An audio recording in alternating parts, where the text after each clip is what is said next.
के जो आंदोलन सामाजिक कार्यकर्ता हैं वो पार्टी में शामिल हो रहे हैं। खास तौर पे हमारे कांके पिछड़िया के साथी सरफराज जी और ऊटी से आए हुए सानिका टूनी जी और यहाँ कार्यक्रम में उपस्थित तमाम क्रांतिकारी साथी, आसपास के व्यवसायी बंधु, सभी को लाल सलाम।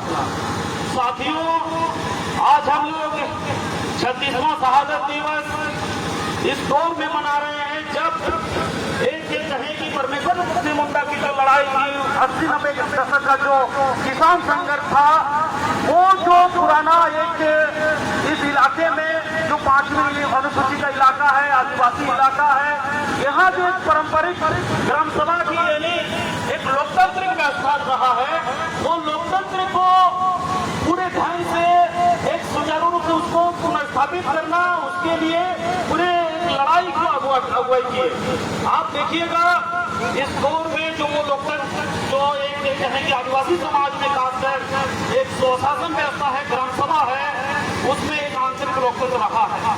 वो लोकतंत्र को लेके यहाँ तक कह सकते हैं कि वो ग्राम सभा और जो वहाँ के जो प्राकृतिक संपदाएं हैं उसमें सामूहिक अधिकार के लिए भी एक मुंडा परिवार से होते हुए भी परमेश्वर सिंह मुंडा ने वहाँ के जंगल जमीन खान खजानों पर सामूहिक अधिकार का कायम करने का काम किया, उसको जनता के अधिकार में लाने का काम किया।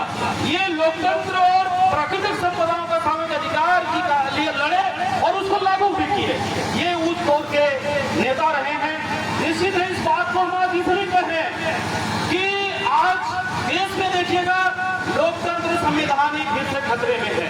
जिस लोकतंत्र के लिए आदिवासी समाज जाना जाता है, झारखंड जाना जाता है, वो झारखंड भी आज कहिए कि लोकतंत्र का संकट को झेल रहा है। मोदी की सरकार ने इस दौर में एक बहस चला कि देश का संविधान खतरे में है, लोकतंत्र खतरे में है, फांसीवाद आ चुका है, तो लोग मान नहीं रहे थे। लेकिन आप अभी देखिएगा अमित शाह का जो बयान है, स्टेटमेंट है, लगातार अखबारों में है कि माओवाद नक्सल खत्म करने के नाम पर ये छत्तीसगढ़ में ऑपरेशन कगार चला रहे हैं।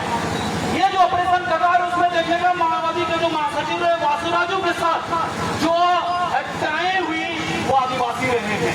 और उस क्षेत्र में आप देखिएगा जो जंगल है वहाँ जो कोयला खदान है अडानी को दे दिया गया है।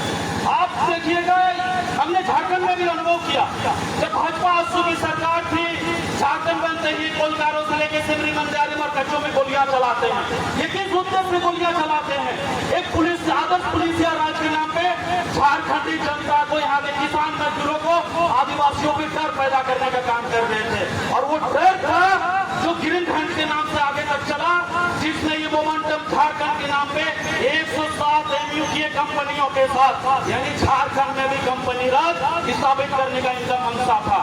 आज वो सारी चीजें झारखंड में वो सरकार है वो रुकी हुई है, लेकिन जो दूसरे राज्य हैं वो छत्तीसगढ़ है, वो मध्य प्रदेश है, मणिपुर है, सब जगह देखिएगा कि एक इमरजेंसी राजनीति है। हमने देखा इस दौर में इमरजेंसी दिवस में ये संविधान हत्या दिवस मना रहे थे, संविधान हत्या दिवस मना रहे थे, लेकिन ये छत्तीसगढ़ में जो आदिवासियों का कत्लेआम कर रहे हैं, जो इस दौर में आप देखिएगा ये इनके जो आरएसएस के महासचिव हैं, वो जो देश के जो समाजवादी और धर्मनिरपेक्ष शब्दों से आपत्ति है संविधान के प्रस्तावना को हटाने की बात कर रहे हैं।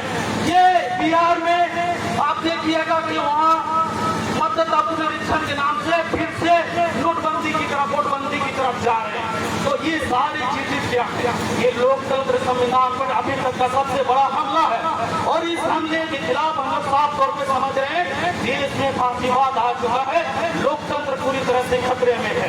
तो हमें आज यदि हम कॉमरेड परमेश्वर सिंह मुंडा को याद कर रहे हैं, आज यदि हम उनके रास्ते पे आगे बढ़ने का संकल्प ले रहे हैं, जंगल जमीन और अपने अस्तित्व बचाने का, लोकतंत्र संविधान बचाने का संकल्प ले रहे हैं, तो निश्चित है आज उनकी ही तरफ जो हुलका का विरासत रहा, 1980-90 के दशक में किसान संघर्ष का विरासत रहा, वो जनता का गोलबंदी, किसान मजदूरों का, छात्र युवाओं का मजबूत एकता, और उसी ताकत बल पे हम लोग कहीं न कहीं फांसीवादी ताकतों को जो अडानी अंबानी का राज लाना चाहते हैं, ऐसी ताकतों को पीछे धकेलेंगे, इन ताकतों को पीछे धकेलेंगे। निश्चित है इन सपनों के साथ हम लोग इस सभा में आज उपस्थित हैं और आज से ये नौजवान आदिवासी दमन का कोशिश है। इस अभियान को मतलब इस राज्य में भी किसी भी हालत में नहीं होने देंगे। लड़ाई जारी रहेगी। 4 जुलाई के बाद हम लोग अभी और देख सकते हैं कि मजदूरों का आम हड़ताल है। मजदूरों का जो सवाल है अभी देखिएगा, रोज 2 दिन से अखबारों में एक खबर है। पिछले दौर में वित्त मंत्री ने निर्मला ने कहा कि इंटर्नशिप के नाम पर रोजगार होगा। ये इंटर्नशिप है क्या? काम का अनुभव, मतलब काम के अनुभव के नाम पे कंपनियों पे बेकारी खाटिए, कंपनियों पर गुलामी कीजिए। ये एक है। अभी कह रहे हैं कि आपको हम मानदेय देंगे, प्रोत्साहन राशि देंगे यदि आप निजी कंपनियों पे काम करते हैं। यानी नौजवानों को ये एक सम्मानजनक रोजगार नहीं देकर नौजवानों को कंपनियों में बेकारी खटाने का, कंपनियों का गुलाम बनाने का योजना बना रहे हैं। और ऊपर से ये 4 लेबर कोड लाए हुए हैं, 27 श्रम कानूनों को हटा के। निश्चित है आपको यूनियन बनाने का अधिकार नहीं होगा, आपको आंदोलन करने का अधिकार नहीं होगा, तो आप कंपनी का गुलाम बनिएगा ही।